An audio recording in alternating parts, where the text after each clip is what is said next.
ఈరోజు నేను చూపించబోయే రెసిపీ అయితే ఆవకాడ టోస్టు సొరకాయతో ఆమ్లెట్ అనమాట. ఇది రోజంతా ఎనర్జెటిక్గా ఉంటామన్నమాట ఇది తినడం వల్ల.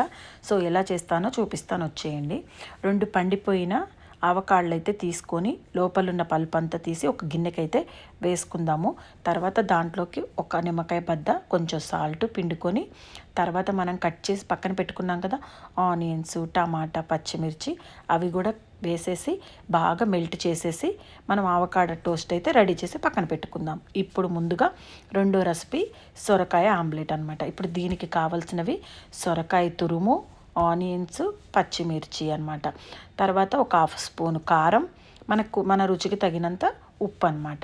ఇప్పుడు వేసుకున్న తర్వాత సొరకాయలో నీరు ఉంటుంది కాబట్టి మన ఆమ్లెట్ అనేది చాలా ఫ్లఫీగా వస్తుంది అనమాట. సో ఇప్పుడు మనం అదంతా వేసేసి బాగా కలిపి, తర్వాత 2 గుడ్లు కూడా కొట్టేసి, కొంచెం ఒక 1/2 స్పూను గరం మసాలా కూడా వేసేసుకొని బాగా కలిపేసి పక్కనైతే పెట్టేసుకుందాం ఆమ్లెట్. ఇప్పుడు ముందుగా పెనం పెట్టేసుకొని దాంట్లోకి 2 బ్రెడ్లు బ్రౌన్ కలర్ వచ్చిందాక వేయించేసుకొని, దాంట్లో కొంచెం బటర్ వేసేసుకొని, మళ్ళీ ఆమ్లెట్ మనం కలిపి పక్కన పెట్టుకున్న మిశ్రమాన్ని కూడా అందులో వేసేసి ఇందులో సిమ్లో పెట్టి ఉడకనివ్వాలన్నమాట. ఎందుకంటే సొరకాయ ఉంటుంది కదా, అందువల్ల కొంచెం మెత్తగా వస్తుంది, లేటుగా ఉడుకుతుంది. సో సిమ్లో పెట్టి ఉడికించుకోవాలి. ఈలోపు మనం సైడ్ డిష్ కోసం నేను బ్రకోలీని, క్యాప్సికాన్ని ఓవెన్లో స్టీమ్ చేశానమాట. అవి కూడా తీసి పక్కన పెట్టుకోవాలి. ఇప్పుడు మనకు అన్నీ రెడీ అయిపోయినాయి. మనం ఇప్పుడు ప్లేట్ అంతా కలర్ఫుల్గా సదురుకుందాం అనమాట.